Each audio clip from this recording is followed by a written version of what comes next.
Hello, friends.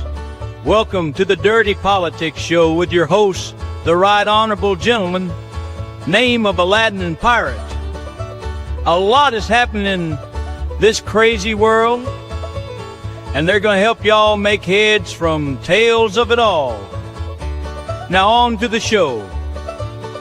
We hope you do enjoy.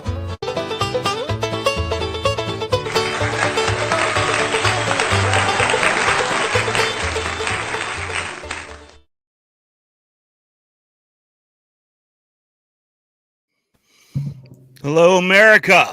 Hello, Canada. Hello. Hello, North America. Everyone outside Mexico, I suppose, these days. But it's good to be back. Jalen, how you doing? Doing good. Another day, another grind. You know, the sun will rise no matter what, as they say. So the Bills don't stop. Yeah. So that theory it seems like it's kind of been tested a little bit the last couple of weeks. So we took last week off, so a lot's happened in the last couple of weeks. Yep. A lot's happened. A lot of people were supportive of a lot of the things that happened last week. Said that the administration was on a roll with the Iran. The Iran thing came and went, resolved pretty quickly, right? Yeah. Economic numbers looking pretty good. But I think we gotta start off the show with the elephant in the room that dropped the last couple of days. This the Epstein list, the Epstein files. Look, I think it's very obvious what happened in the situation when they say there's no list. You know, there's nothing to see here. It's the same old thing where I think there's a lot of powerful people on both sides on the list. I think it's very obvious that there's. But how? My question is how powerful? Because I love conspiracies. Most conspiracies I don't really like dive in, believe a lot of them, but I like reading about them, seeing how they popped up. This one right here kind of has my head turning because the options of what the actual truth of the matter is in this situation feel like some of the options on the table now are like ridiculously high to me. Like I'm thinking like, all right, like are there lizard people under the mountains? Like no, I mean, look, I think controlling everything with puppet strings. I think there's a lot of senators, former presidents, maybe current people, like high level individuals within the American system who were on that list. And it's just clearly, especially from an administration who, throughout the election was saying, the Epstein list, corruption. We're gonna drop the list. We're gonna find out all the people involved. It did seem like most of that bluster was coming from, I'd say, more Trump supporters than Trump himself. But I think even a guy like Kash Patel, he was really big on getting huge on it. Yeah, getting rid of corruption in the FBI, CIA, and all that. But this just screams like people high up in the CIA, FBI made a real call. So, like, who and how high? Because this seems like I'm with you. It seems like one of the options is that this list would be so damaging. Like, I'm thinking not just like to American politics, probably like world politicians. Yeah. Variety of countries, like world leaders from all over the place. Like apparently there's a list that would just, indict 100 of the most powerful people on earth. We're talking Fortune 500 CEOs, again, world leaders of other countries. But how does it get covered up to this extent? Because my number one question with conspiracies is usually just the obvious that the greater the conspiracy, the more people you're going to need involved in the conspiracy to keep tight lips and nobody say a thing, right? I feel like that's where a lot of these really big conspiracies fall apart, because it's like, how many people are you going to have to shut up about this? I mean, look, the people involved aren't going to say anything, and I still think the people that know everything is still a select few people. But the people involved, again, like you say, what I think, a lot of power, a lot of sway, donors to both sides. Look, do I think Joe Biden, Bill Clinton, Donald Trump, and a bunch of other politicians from America and other world leaders on the list? I do. I think those people are on the list. I think there's enough evidence that I've seen with their link to Jeffrey Epstein that they've been to the island. All the shenanigans that went on over there. Essentially the same things that Diddy was doing, but with underage women. It seems like far more. Yeah, probably far more. I mean, like this isn't just like a brothel next to a pool hall, or no, or even like Diddy stuff seems crazy, but I mean, this is like a whole nother. I mean, it's a whole ass private island. Apparently, he had like 80 employees. A private island. Flying in witnesses right there. I mean, yes, like the employees again. Do we know if the employees are still around? Were they exactly? What if we do some digging and like apparently all all the 100 employees from this island, do they get thrown into the ocean? Look, they got rid of him. You don't think if they can get rid of employees that they got rid of him? The suicide part of it, I've always found a bit more plausible. Because although hell, if he had known that they weren't going to find anything, he didn't even really need to off himself. Let's say apparently he could have beaten this in court. So. Yeah, that could be true. Let's say the suicide thing was plausible, and that the suicide actually did happen. What are the odds that the cameras weren't working that day either? Yeah, it's like come on, it's okay. And did you see the link between him and powerful people? It's like come on. I think so speaking of cameras, so we're waiting. I mean, I feel like they were kind of hyping this for months. Big news is going to drop. Big news is going to drop, and what we got was this. It's extreme, and just so people are clear, these two big doors in front of the screen, those are not the doors to Epstein's cell. And in fact, what was most misleading when I first saw this, apparently, like these aren't even the doors to the corridor to his cell. Apparently, the part of this video that we're supposed to be keeping an eye on is this fucking sliver of light in the back. Yeah, it's absolutely. And this is supposed to be definitive proof that apparently the whole nothing to see here. And look, like I said, it goes back to the thing of it is all, whether you're right, left, whatever, leaning politically, it's all one giant big club that at the end of the day protect each other when things get this but bad. How is it this? And again, it is. And I've talked about this a bit, how like all through the line, the Trump administration, it seems like they bite off more than they can chew unnecessarily on a lot of things. I feel like this was another one, the Epstein thing. I mean, like the Biden administration has been sitting on it for how long, right? 100%. I mean, they're not. I don't think they were going to touch it with a 10-foot pole because of. Yeah. So, but all of a sudden, like the Trump administration goes out of their way to like now make it the whole thing like fall on them. Seems completely unnecessary. Yeah, and then at least like with Biden, he didn't really touch on it, right? But with these guys coming out and saying the list doesn't exist, it's like whoa, you're really trying to act like nothing happened or cover something up. Yeah, it was completely unnecessary. I don't think this like swayed the election, the Epstein voters. So I don't think they needed to go out on a limb. It is a realization, I think, to a lot of people who expected this administration to be a little different from the usual course of kind of bringing out this corruption or deep state. And like, that's one thing I always do is like the whole concept of bringing out the deep state or the corruption involved in some of these organizations within the government. This just kind of goes against it. It's the deep state, man. And it shows how deep the state is.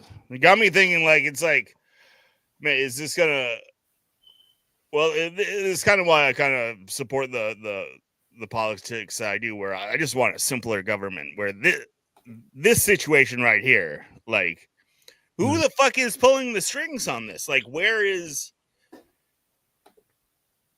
I mean, they have flight logs. They have, they said that there's like hundreds of hours of video, right?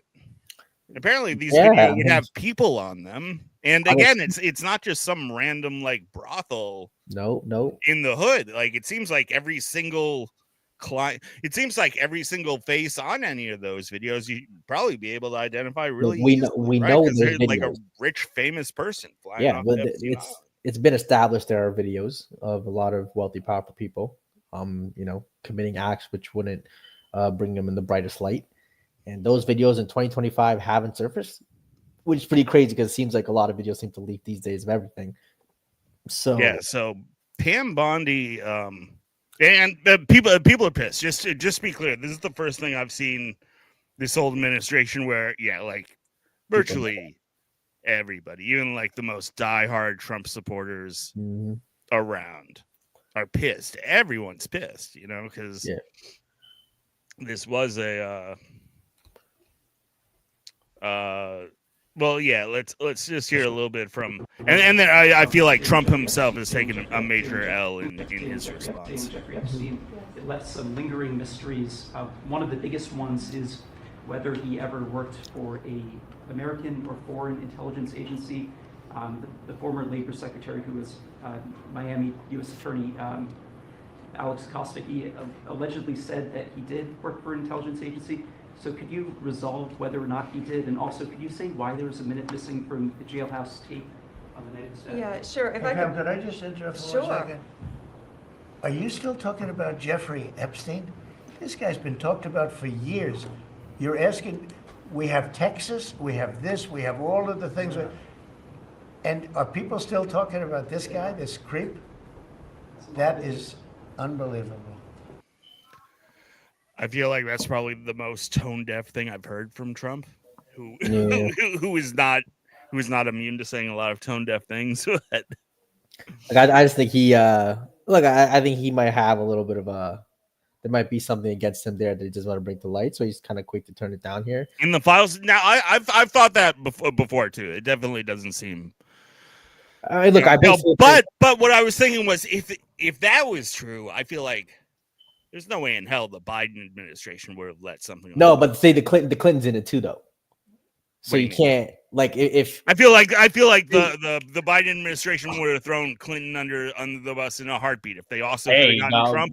If they also could have gotten Trump in the dragnet. I think there's way too many powerful people on the Democratic side that they didn't want to piss off or couldn't. But I don't understand how this actually. Maybe it's the donors to both parties. I mean, I completely like politics is power, right? It's an exertion of power everywhere. So I'm not naive to that. I'm just actually being able to do a cover up on this grand of a scale. I'm just saying it seems insane and it's a lot to be able to do it and not have anybody say anything. I mean, what about what if it's seems like so much information would have to be covered up. What if it's a group against it? What if it's a group or a couple individuals who gave $1 billion to both Democrats and Republicans?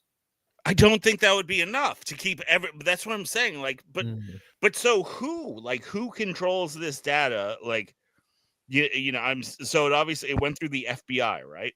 So you're telling me? Well, I don't think everyone that like, I think probably a very select few people will be able to see the videos of the list. Like, it's not just everybody who works in the FBI can see it, right? I think it's a very no, of course not everybody in the FBI, but maybe five people in the FBI, if that. Seems like there would be a chain of command here. Yeah, that's true. Different administration, different people new come in. People can see it. Is it the same people protecting the JFK files? Even though they would come out that are redacted. Saying, and like that seems so crazy. Like two such big conspiracies, and then how could you have like one power cabal that would have so much vested interest in JFK and Epstein? That's when it's actually when it's like 50, 60 years apart, or people who would have went away, whatever, or would have passed away and wouldn't have any alliances now. Look, I hear you. The closest thing I can think of is, again, follow the money, the donors who are, I think you could say controlling both sides, whether it be the administrations, people in power. That's the only thing I can think of who have the ability to control both sides. Maybe it's, the military industrial complex individuals, something along those lines. I mean, it's somebody or some group, clearly, right? But who is the question? And it's hard to conceive that. Damn, how much power do they really have when they can get two sides that for the past 8 to 10 years legitimately hate each other and says the craziest thing about each other to both agree on not releasing the Epstein files. You know what I mean? Like that's the one thing. Yeah, that and you so get away. to like I mean guys like Bongino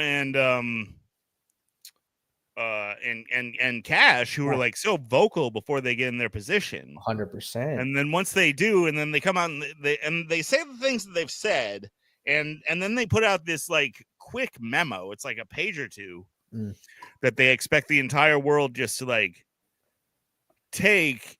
So the options are really out there. Like, I mean, are they in on it? Like right now, does Kash Patel have information in his brain that he's just lying about and not talking about? Yeah, I mean, I think basically the word is if you say Or anything. Is this administration so fucking stupid that they no, it's not that. It's not that. It's not that. They looked into it, they didn't find anything, and so they're just saying, it's well, not that.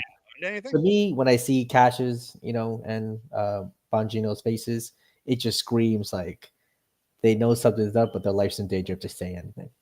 And I think that even goes for like Trump or Biden or any of these guys. You say something, you might be asleep forever the next day.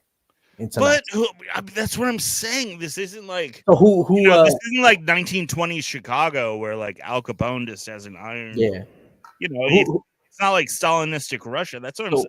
Who killed Epstein if he didn't commit suicide? You would have to threaten to kill so many people and so many families of people, and that in itself it would be such a new. Let's say with Epstein, we think he's murdered. Let's just say he was murdered. Who do you think ordered that, or who would have? Same person, I'd assume. Bro, like I am on with this whole thing. I am baffled. I feel like I do not have enough information on anything to even make like what would feel like an intelligent guess on any of it. I hear you. Other than to say that like the story that's being told seems very implausible. That's. I mean, even it just seems like you're the Department of Justice. Like even if you didn't have any smoking gun in your hand right now, it seems like you still have such a overwhelming amount of. Shouldn't there still be some ongoing investigation into all of this? Like there's so many people involved. Like how is there no ongoing investigation? How is this not? If you don't have the answers right now, then wouldn't you have to admit that there's a lot out there that you should be fucking out there trying to discover? Just to put a bow on it. I hear you, but I think they made it very clear this information is not coming out. Here's Tucker has probably what he says here pretty much speaks for most everybody on the right that I've seen the last few days. Yeah, the so-called Epstein files released with many of the influencers, there was outrage at every step. So they're not stupid. But how can you say that thousands of children were raped, but I'm not going to find out who raped them? Yeah. How can you say that? I agree completely. They said that. By the way, when Pam Bondi went on television and said, I have a videotape of kids getting abused, I followed this case closely, and I know a lot of the people involved, as I've told you. Mm-hmm. I had no idea. I didn't know that. Really? Thousands of children got raped? Yeah. Who raped them? Where are the rapists? Like, why aren't they in jail? This is the Department of Justice. Yes. That is so crazy. This is honestly one of the craziest things I've ever seen in my entire life. And I just think it's very dangerous to play around with this stuff. Like, very dangerous. Well, I don't want a revolution, but if you wanted a revolution, this is how you would act.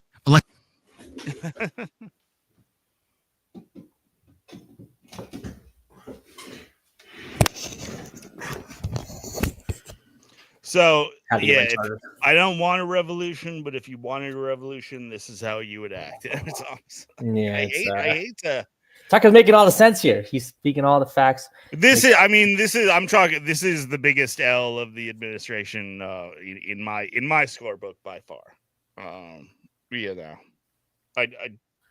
I've been pretty supportive of the majority of things so far. And then this comes along. It's a real downer, real bummer.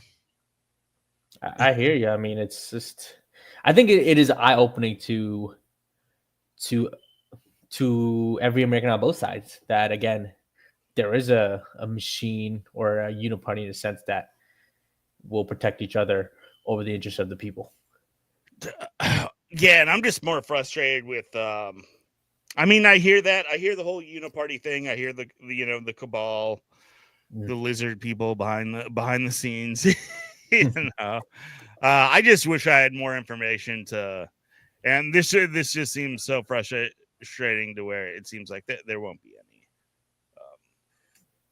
There won't be any justice. And again, I just don't see if a guy like Trump, who's probably the most outsider politician, Right. came up is not going to do this, then is there really any hope in terms of cleaning out the state or cleaning out the corruption? And I feel like it does expose, some weaknesses in the administration's.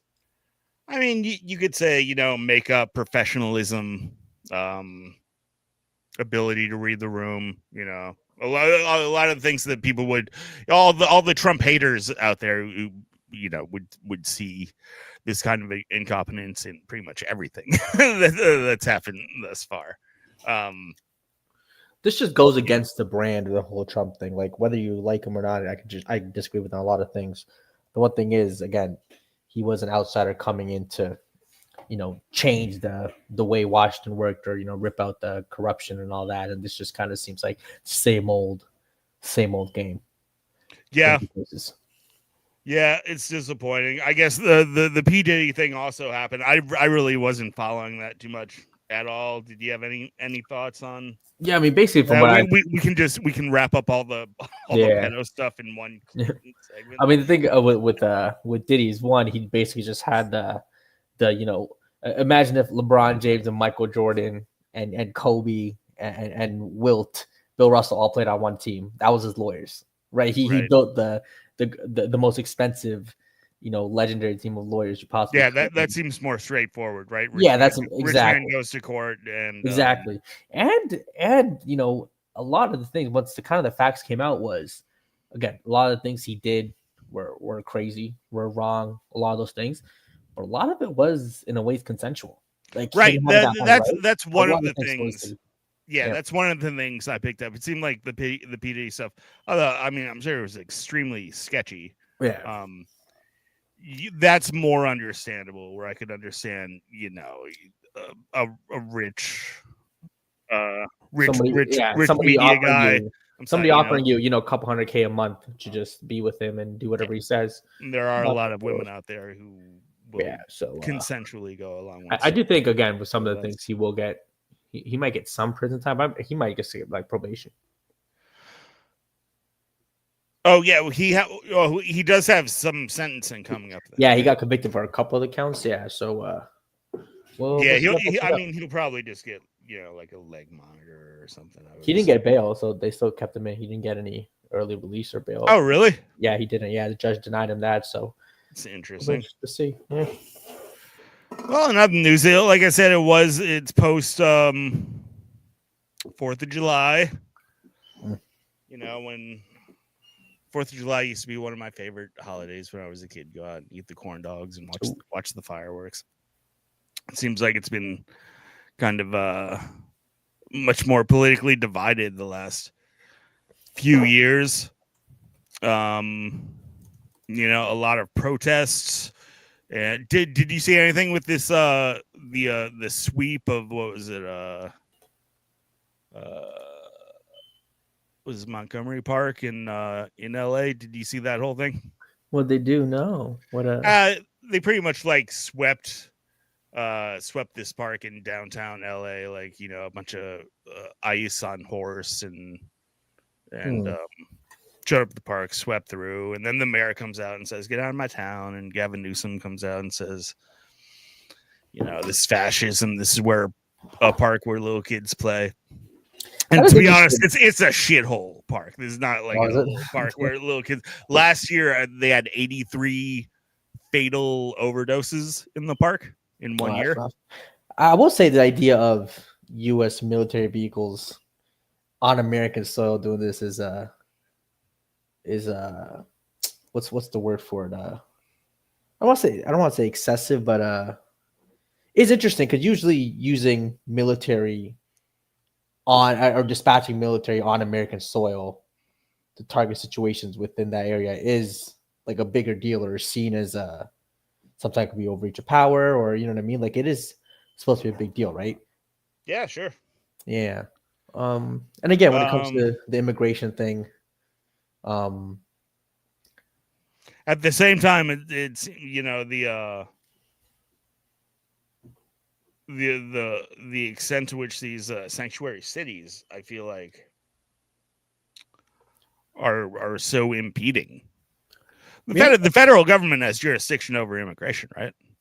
So that's it another seems thing. like I always wonder what's the state versus the federal. federal government all the way has complete jurisdiction to Gotcha. like none of this is illegal at Okay. all.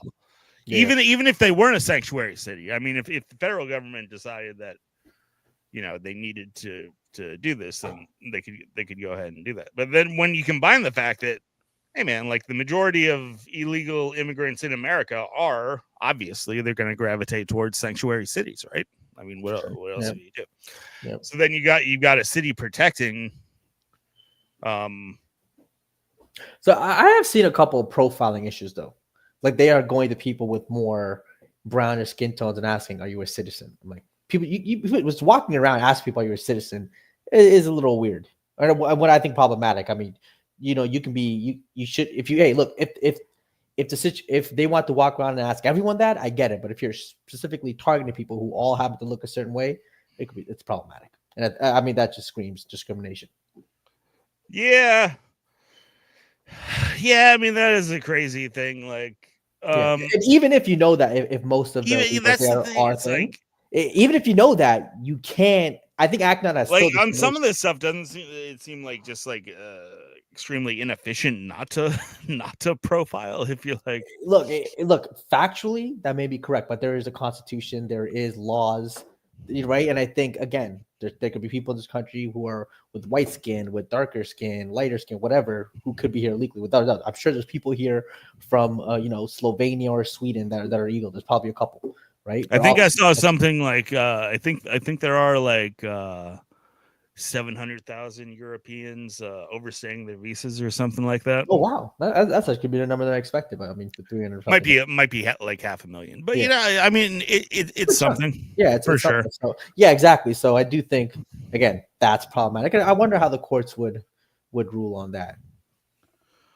on the racial profiling. Yeah, the racial thing, profiling right? situation. Yeah, on that situation, Yeah, I don't know. it'd be I interesting. don't know because I mean that is like a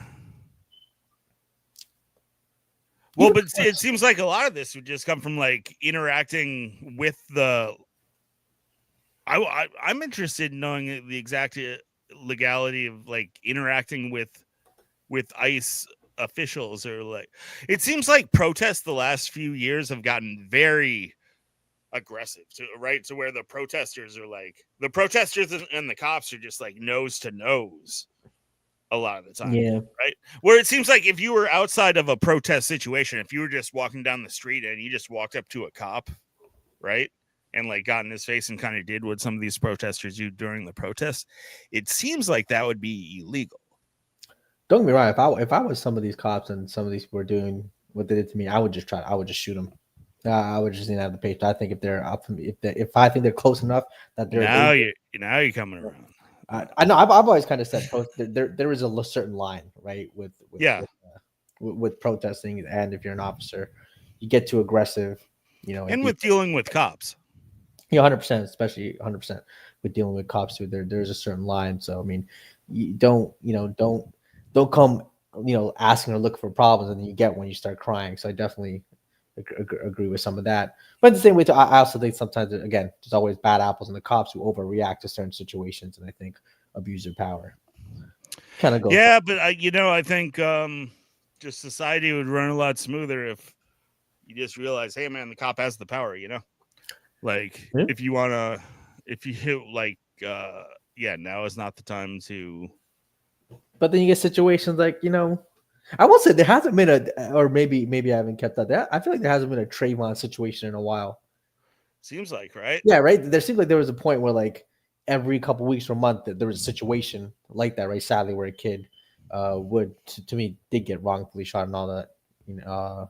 and all that in that situation. But yeah, and the statistics never change. It's all about just like what the media decides to cherry pick at any given time. So I guess the interesting thing to ask would be, why does the media feel like maybe that wasn't a winning situation? I mean, I think maybe I mean, had the mostly peaceful protests on CNN with the whole city on fire in the background, the looting in the thing, long run. Look, if all those people running into gas stations and malls, breaking malls, or at the Apple Store, I would personally, if they all just got like really hurt, I wouldn't care. Perspective. I just think what they do to those stores is so stupid.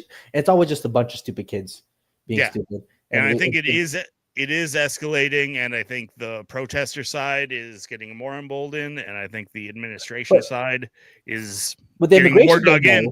How much money did ICE get under the big beautiful deal, right?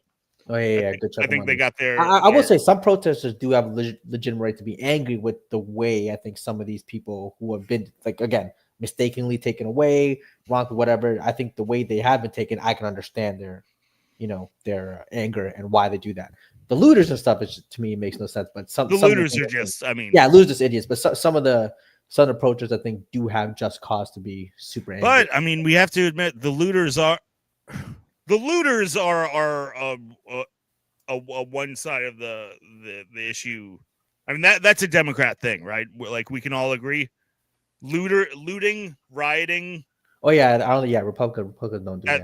I really, that's the left-hand side of the thing. So they need to get that in control. They don't want to.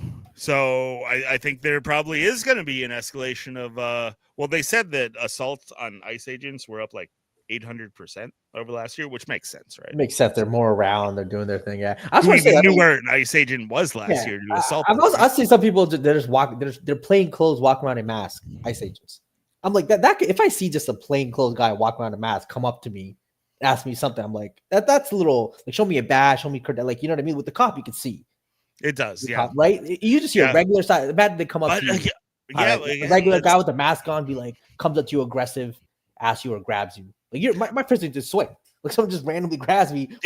On, right? No, it throws in a new complication into it. It does seem, if you're gonna throw on the term fascist and stuff, you hate to think about like a secret police, right? Like a secret police force. At the same time, it's like dealing with, now it's 2025, and now we have this whole internet cell phone doxing factor. You don't have to worry about the doxing thing in 30 years ago, right? Did you see again, this is a little off topic, and a couple contestants from Love Island got the boot from the show because people were bringing up their old videos or Instagram posts of what they said. One girl, it was funny. One girl used the N-word to describe, I think, one of her exes, or be like, that's my. But it's like, it's interesting because the way he used it is like anybody who you know from like Jersey or like certain cities in the hood, or they talk a certain way, like it's in the vocabulary. Like it wasn't in a terror. It's just, you could tell that's just a way people that she grew up with around talk. So I'm like, okay, sure. And the second one was that was like the first week, so she got kicked out right away. This one happened like 18 episodes in. She was one of the favorites. She was booming. They found an old video where she says, "I need to fix my eyebrows to make me look like the C word for Asian." So CHINK. I don't want to say it just because. Okay, sure. Right? Yeah, right. I was like, okay. One was when she was really young. I want to say in her teens, maybe. The other was from a couple years ago when she was like 24, 25. I'm like, okay, yeah, you probably shouldn't have said that, but do I think she's like Hitler? No. So I was like, so I think people are I just saw a couple nights ago a video. I guess there's a high school basketball player like in the middle of Kansas or something. And like I don't think he's exceptionally good, but his last name is spelled Knigga. Okay. Knigga. Yeah, that's so apparently, I mean, he's out there playing basketball, and every time he scores, the 6-year-old lady on the PA is 2 points for for N-word. It's just crazy. N-word is such a funny topic, dude. Like, I feel like it would have died off. I feel like the N-word, it wouldn't have completely gone away, but I think it would be relegated to the kind of the land of, well, pretty much every other racial I mean, there's like 100. There's 100 racial slurs out there, right? But You know what's none quite crazy? carry the weight of the N. Yeah, growing up, it was never even like considered a slur. It was like you, my, N-word. You know what I mean? Like I didn't really say it growing up, but like I was in friends that group that say it a ton. Like it wasn't a slur. You know what I mean? Like, Yeah. Well, no, but that's the thing. It's the only slur. I mean, let's be frank. It's the only slur where the people that would be in position to be offended by that slur are the people that perpetually use it all the time. Use it the most all the time. I just think context Like- is important. Like if you're some old person that goes up to a little kid, you're like, you little N-word, Right. like, okay, you're being obviously racist, being rude, whatever, right? But Yeah. like you go up to somebody, be like, hey, what's up, ma? You know what I'm saying? Like I've seen people do it all the time. It's just what it is, right? And again, I just think, we grew up in different times with these guys, but damn, I remember the things we were saying. I don't know if you're ever a gamer, but Call of Duty lobbies, the things people were saying, whether it was against. I've heard a lot about the Call of Duty. I never got big buddies. into Call of Duty, but my thing was always NBA 2K. So my online experience pretty much the opposite of everything that I've heard from the Call of Duty lobbies, because like on the NBA 2K servers, you're kind of the minority as the white person, right? So yeah, oh no, I mean, those Call of Duty servers. I've heard probably the most vicious racist slander I've probably heard in my entire life. Yeah, we were saying the on, most. We were saying the 2K most. games. We would say the most racist, homophobic, excessive. Looking back at it now, all these crazy things, but we'd all just laugh, right? And it was just a different time. And even again, Twitter in 2010. Yay, go see my past week. Twitter in 2010, 11, 12 was just a different world, right? It was just a different world. How we spoke to each other, this and that. So, man, people just going back and doing that. It's let's be real. Most of them are just like people living in their mother's basement who got nothing going on. Because for me to go back to I mean, most of the time if I was on 2K and someone really starts diving into some crazy super racist I end up feeling bad for them within like a couple of seconds, because I mean they tend to sound like someone who's not really all there. They probably don't really have much but what these guys did would be considered so light in terms of, again, some of the stuff that people were saying when we were growing up, right? So well, so I got a couple of polls here that I wanted to cover. I found like super interesting. I've been diving over the last few days, especially kind of piggybacking on the macro issue of like 4th of July, Independence Day, right? America Day, red, white, and blue. Yeah. Hot dogs and fireworks. So it's like American pride, right? Yep. Proud to be an American. Yeah.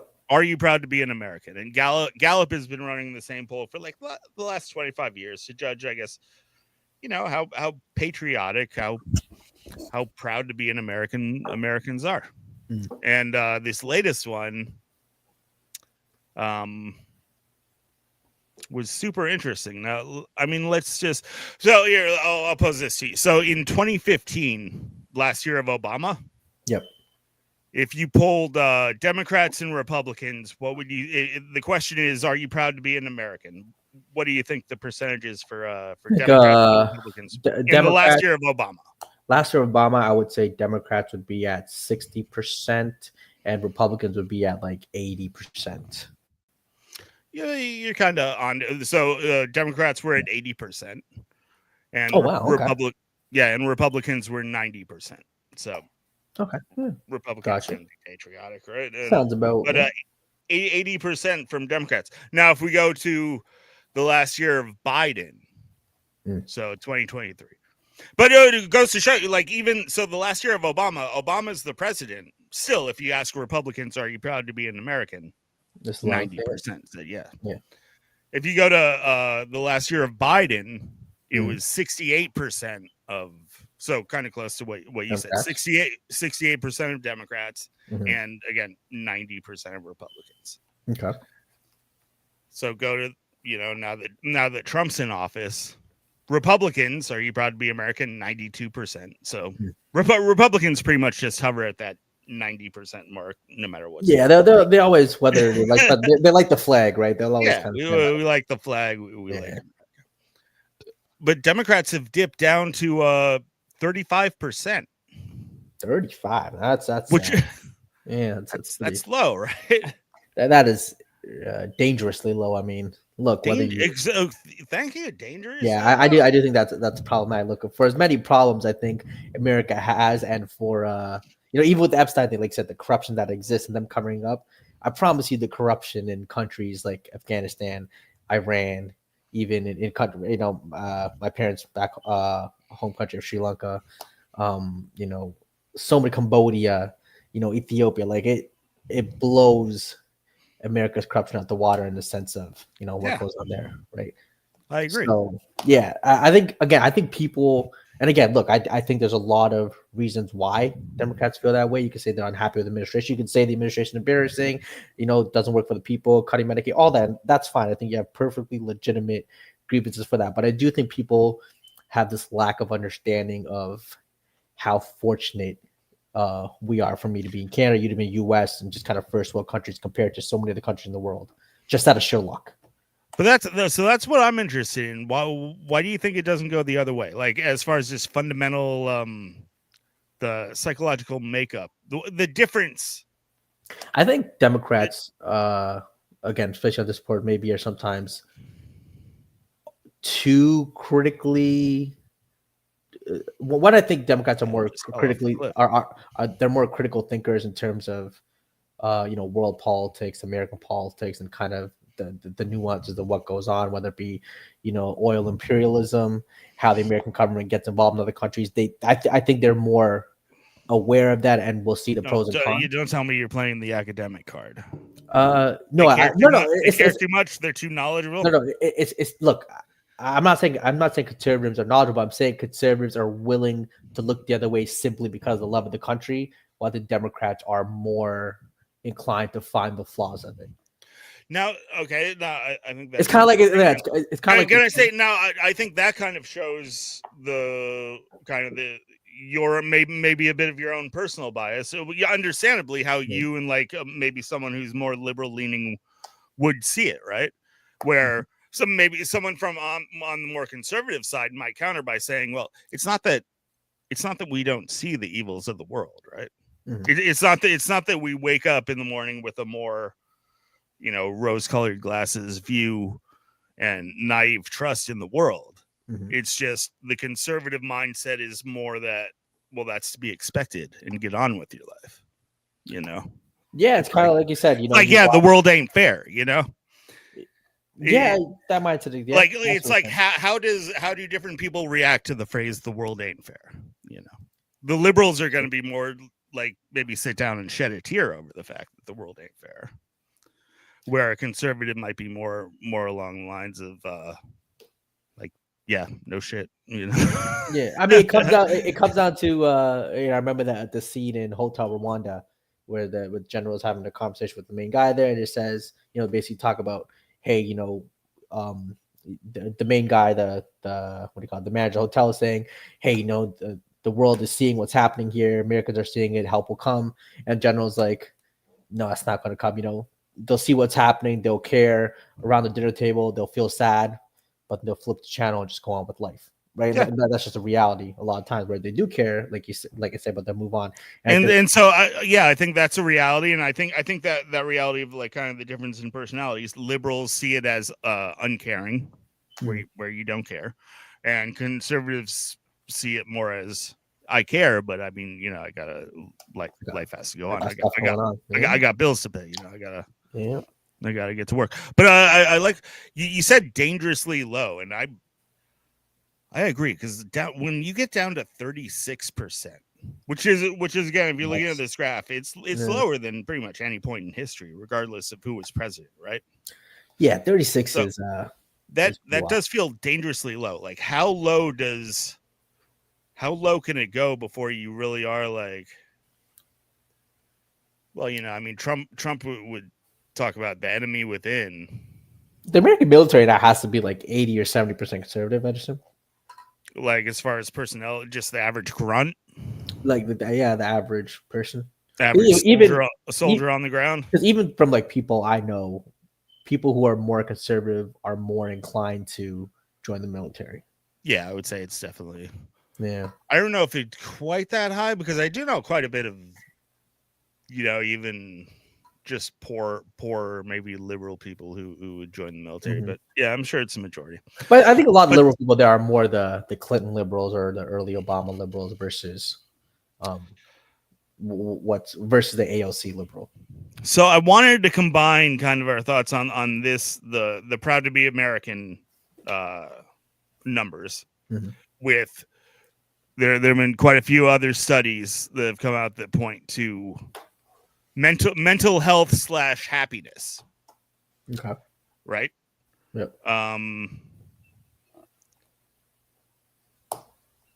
And it seems like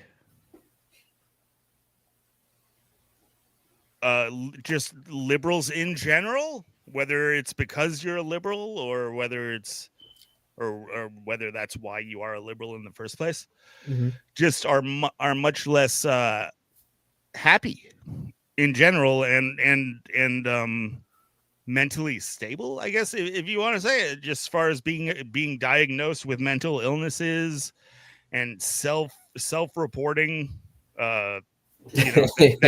just self-reporting that you're happy, that you're in a good mental state. I mean, this is an interesting one in terms of mental illness and all that. So one, I think mental. I don't even want to say mental illness because I mean that's like so politically charged. Yeah, But, no, you could people say let's just say like happy, like self-reported people go through happiness, which depression. like People go through satisfied depression and all that. satisfied with depression and anxiety, right? Mhm. Who out there is feeling the most depression and anxiety? Yeah. It seems to like directly correlate with you being either an extreme liberal or extreme Democrat, everything in between. Like the numbers are fairly like perfectly represented. It goes back to the kitchen table thing we just had, right? I think liberals sometimes when they see, let's just use the whole Palestine Israel thing, for example, they see a kid getting shot or a hospital getting bombed. Like I just think they take it more personally. I think everyone cares, but like you said, the conservatives are like, that really sucks. I got to move on. While liberals like, oh my gosh, what can I do? Then like it just bothers them for a time and not seeing it stopped. Yeah, like all day, every day, all for day, a lot all of week, people. 100%, right? They really, yeah. So I just thought this graph here was fascinating. Are you able to see these numbers at all? Where the red and the blue kind of Yeah, like I see. the happiness levels. Yep. So look, it's a huge gap from they averaged it out, and so the average liberal overall happiness 53, conservative 68. But what I found so interesting was that if you look every single way you can break it down, the liberal is has more anxiety and depression than the conservative. Like if you're a man, the conservative men are way higher than the I think it's liberal also it's also a look at the Gen Z. Look at the effect of the Gen Z, and I think this is why those Are You Proud to Be an American numbers are so far down. I think it's the economic thing too. I think a lot of times liberals, like I said, in a lot of states they live in more metropolitan. Oh, but city. so like, look, you say it's an economic thing. Let's look at household income. All right, so the average liberal needs to make over $100,000 a year. Yep. To be as happy as the average conservative making less than $30,000 a year. Yeah, 100%. And I think that's also because like those small towns of West Virginia, like they're happy families who I think lean conservative, obviously, who might make $12 an hour, right, individually, right? And I think for a lot of liberals who, let me use Texas as an example. I think if you live in like Dallas, Texas, which I think is predominantly more liberal, versus like the outside of Texas, you have to make a lot more money in the middle of Texas, right, in Dallas, than you do in the outskirts. And I think that stress, that anxiety to provide or make more career, whatever. And then you look at like New York City prices, California, right? It's just, I think a lot of the big. But Jalen, isn't it? I mean, it's what I see on this chart is that nothing, there is nothing in the world that makes liberals happy. Like if you look at educational attainment. Yep. The happiness, a liberal has to have a postdoctorate degree to be as happy as a conservative who didn't even graduate high school.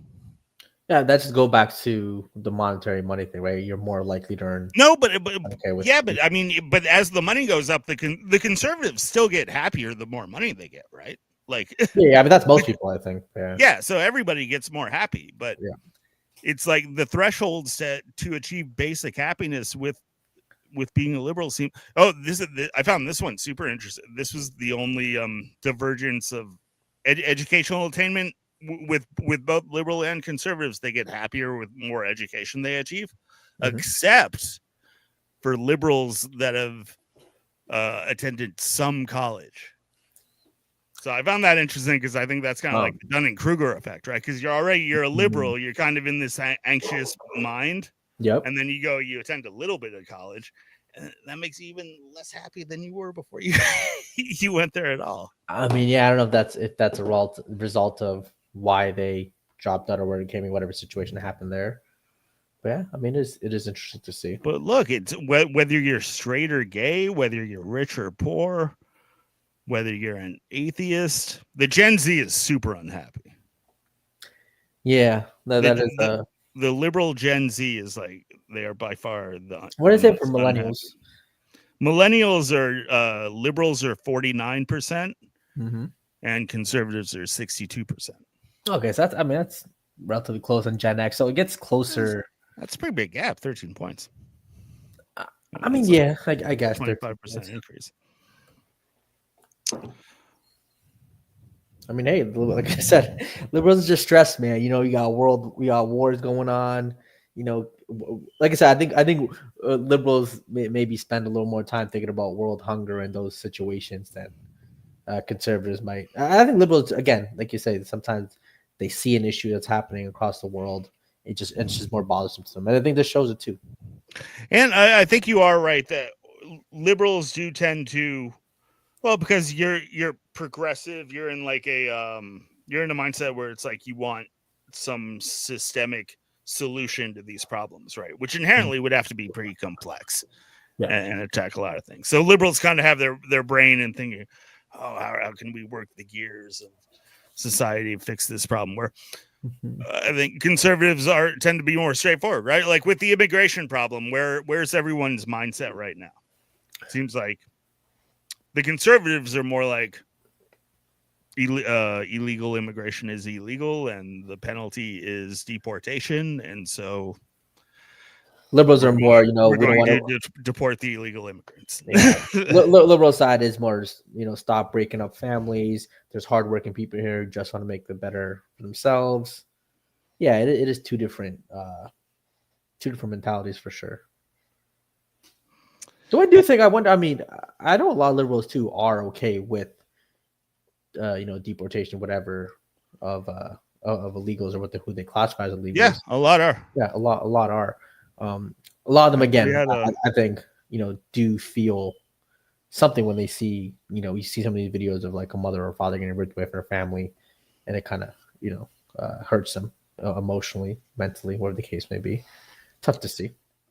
And see, I don't know if we truly know the answer. Like, does it hurt them more, or do conservatives just react differently? It's always, well, like in athletics, we have questions about pain threshold and pain tolerance, right? Mm-hmm. Like when two players sprain their knee and one player is like way more, vocal or animated about it, is he feeling more pain?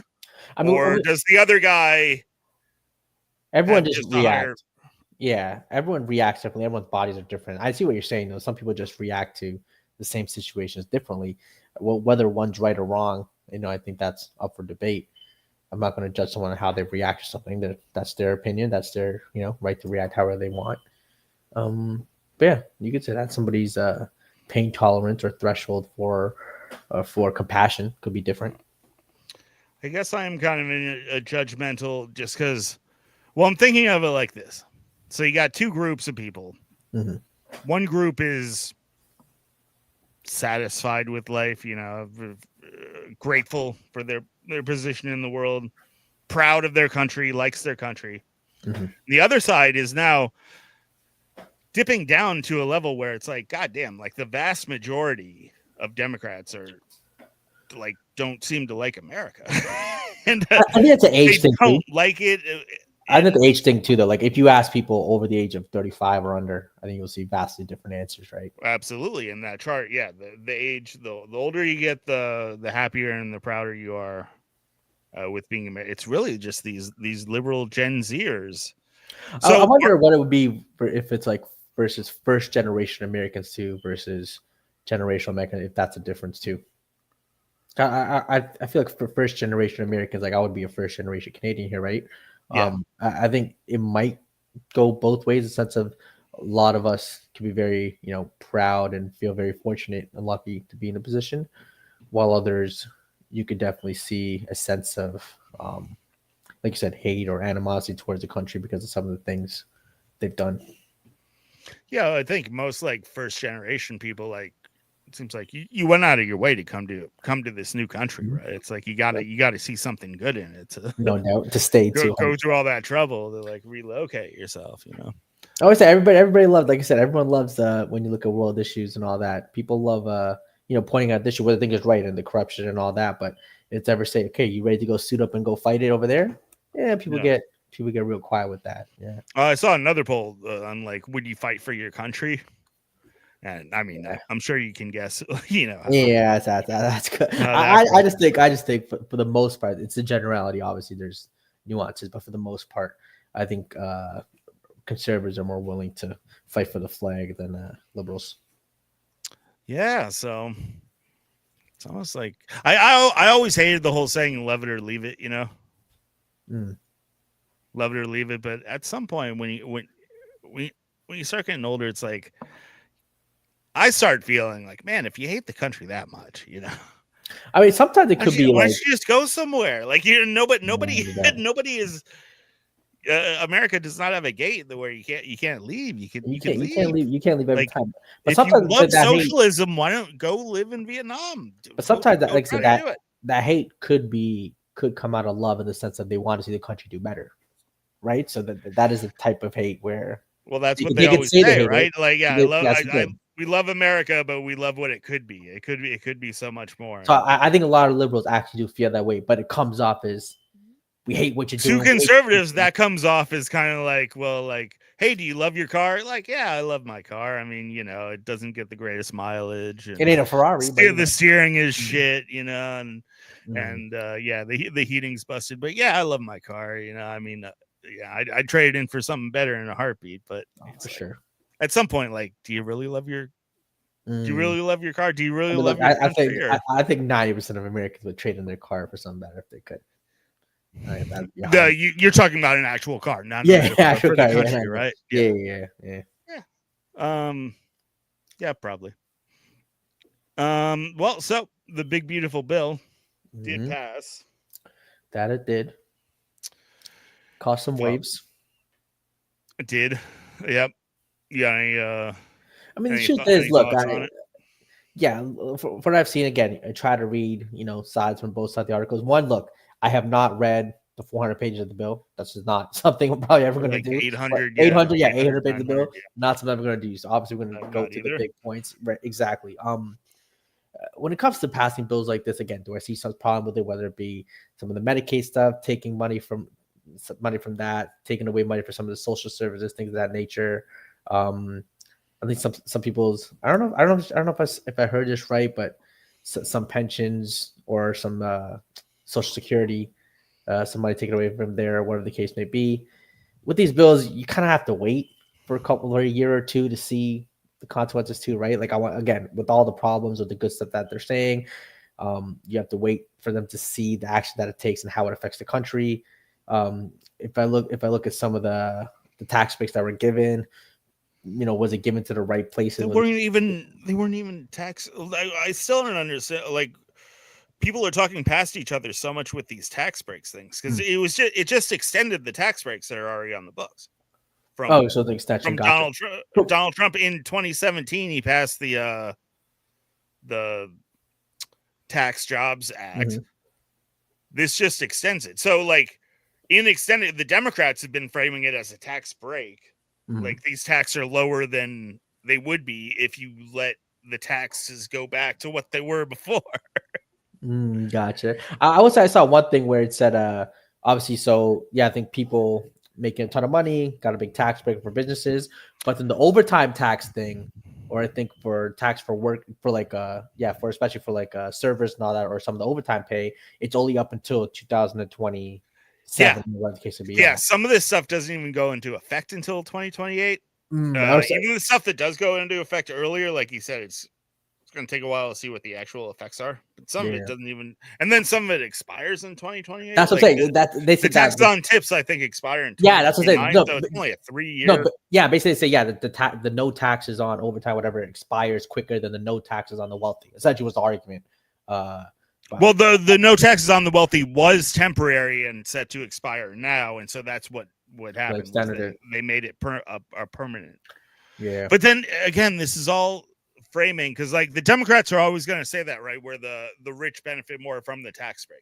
But it's like, dude, you got to look at the bottom half of the country don't pay any taxes in America, right? I mean, like they pay they pay like 1% of the taxes, so of the total tax. Yeah, by default, you can make a case. But here's the thing: by default, if you ever give any tax break to the highest income earners, like by default, that's going to be a bigger tax break than for the poor, because they're giving like 10,000 times as much as the poor. Like if you give a 0.1% tax break, that's gonna, you can say that's a bigger tax break, but it's just because you're taking less money. You could say that giving a tax break to someone making $38,000 a year can help them with their bills more than giving a tax break to someone making $5 million a year, where their lifestyle would remain the same. That's true, but it's like you can't draw blood from a turnip, right? Like if you're already, the poor people already aren't paying any taxes, so it's like there's nowhere to go as far as tax breaks for like fucking people on welfare. Like they're not paying any taxes in the first place. So like any tax breaks are inherently, they're going to go to the people who are paying more taxes, like for sure. Obviously. And it's kind of like your perspective is the government. I think the big thing with this bill is mostly the Medicaid stuff. I think that's where we'll see the most political impact in terms of if people who voted for Trump, or in his constituency in some of the states that he won, if they are taken away or pulled off of the assistance, that they're not able to afford some medicine or medication that they need. I'm already seeing some stories you see pop up on Twitter, on the news, of this family. And there's a mom was taking care of two of her kids. One has like cerebral paralysis. The other one also has another sickness, and they're saying some of the medication will not be covered anymore. But it's kind of a wait and see to see how that's going to occur. So I think if we revisit in a couple months, I mean, everything that I've read, it's not really a case of like what you're saying as far as like benefits being trimmed. Like there was a medicine that you were going to get that now you won't get that medicine.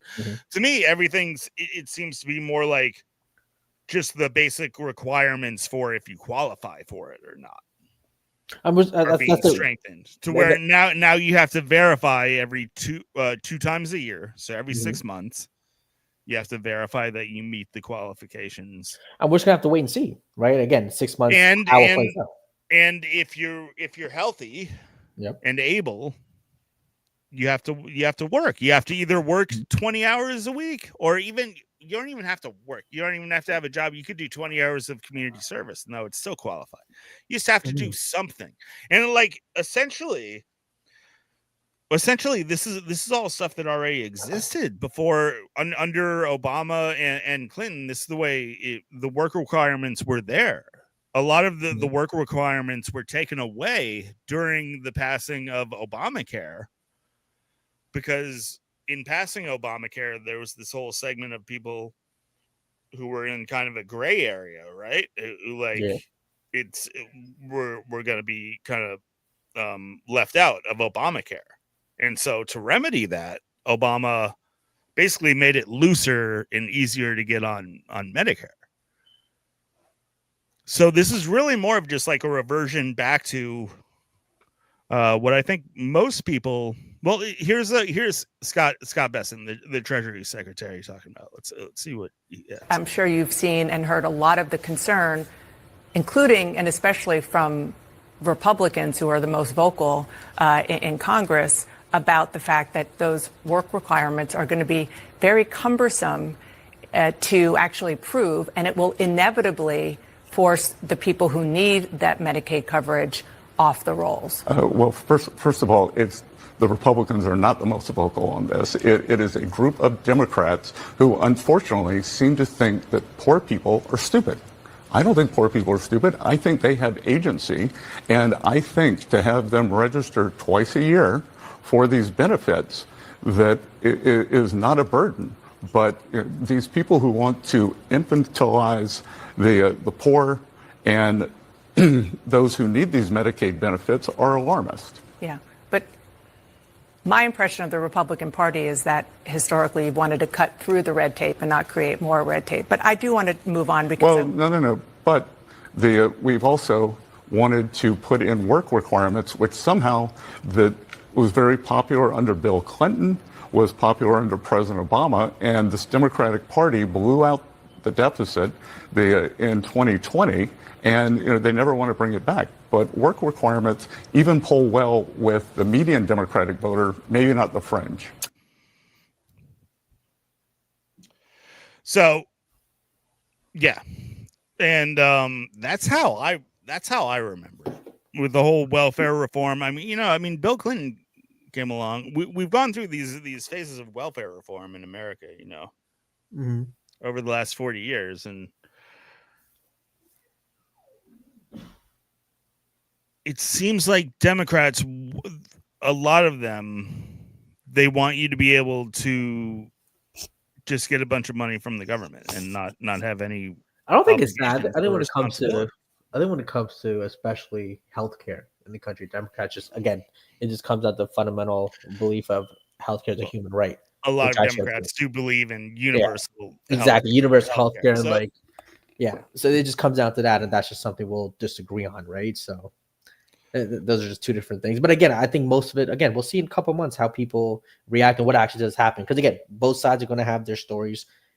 We'll see in a couple months how it does affect people's, healthcare plans, whatever. And I think that'll reflect in the midterms in a year and a half, or essentially what, year and a half or a year and a bit. Yeah, it's about a year and a half. Do you hear about the whole Elon Musk new party, America Party? Look, I think great idea, especially again with the Epstein situation and Bill too. But realistically, man, it's tough. I just don't know where, because I mean, it's not like people haven't thought of this. Right. We do have the Libertarian Party, we have the Green Party. So where exactly would the American Party? And then Andrew Yang had the Forward Party that was supposed to wanted to be like a moderate, kind of in the middle, pragmatic. It seems like at some point there isn't really any new land to develop, though, right? I mean, the Elon Musk new party would just take away from. It sounds kind of like a Libertarian Party to me. Yeah, you could say Libertarian, but it would just take away conservative votes. It would definitely lean a little more conservative. I think it probably would. Yeah, which, hey, all the power to Elon. I mean, I think if they ever got a good amount of showing, let's say they were able to win, 8 seats or 6 seats in the Senate, it would take away from predominantly Republican-leaning states, or states that Republicans would most likely have won. So I think for Democrats, it would be a huge boost for them. But yeah, a third party getting power, it would take a truly special candidate and a lot of people following him. Like, it would take I mean, the last one was Abraham Lincoln. Right? Exactly. The last one to break through. That was a long time ago. You know what? If Lincoln, Obama, and Trump had a baby together, and Musk kind of came out, and because like a year ago, he was all right with a lot of people on the left and the right. But then he did the whole thing with X, and then joined up with Trump. So pretty much all the people on the left wrote him off. Mm-hmm.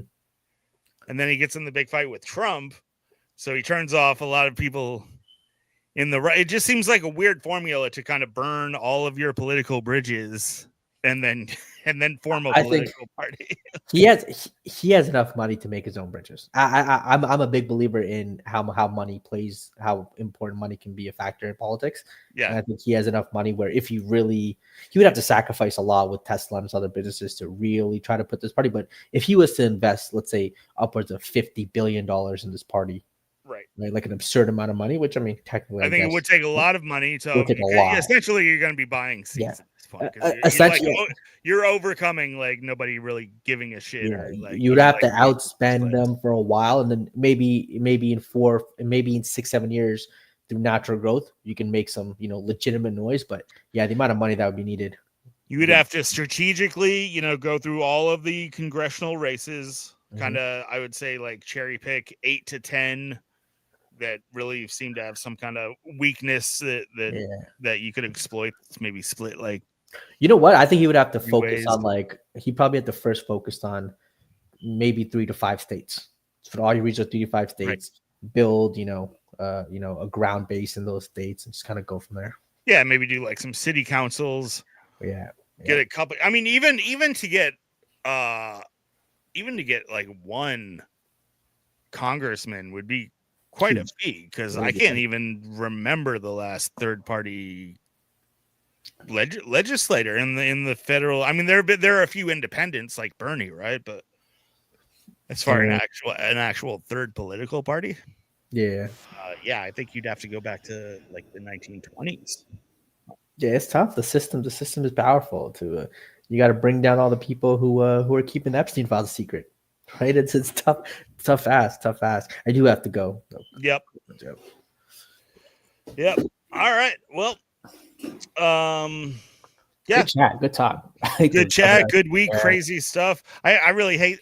I hate the whole Epstein stuff. I like more straight politics, but man, I think there really might be a cabal of like 1,000 lizard people with fucking space lasers under the mountains, and like it's something, man. I don't it's the what do they call it? What was the group, the secret society group called? The Illuminati. Illuminati. What with the bones and skulls, the Freemasons? It's something. Freemasons, yeah, the bowl. Something like that, yeah. Yeah, man. If nothing ever comes out about Epstein, then I'm gonna have to reassess my my faith in this world, because that is crazy stuff. But somebody's pulling the strings, man. Somebody's pulling the strings. Just got to figure out who's pulling the strings somewhere. Yeah. Well, thanks everyone for tuning in. Appreciate it. Look for us Wednesdays 6 p.m. Pacific, 9 Eastern. And good chat, Jalen. We'll check y'all later. Take it easy, chat.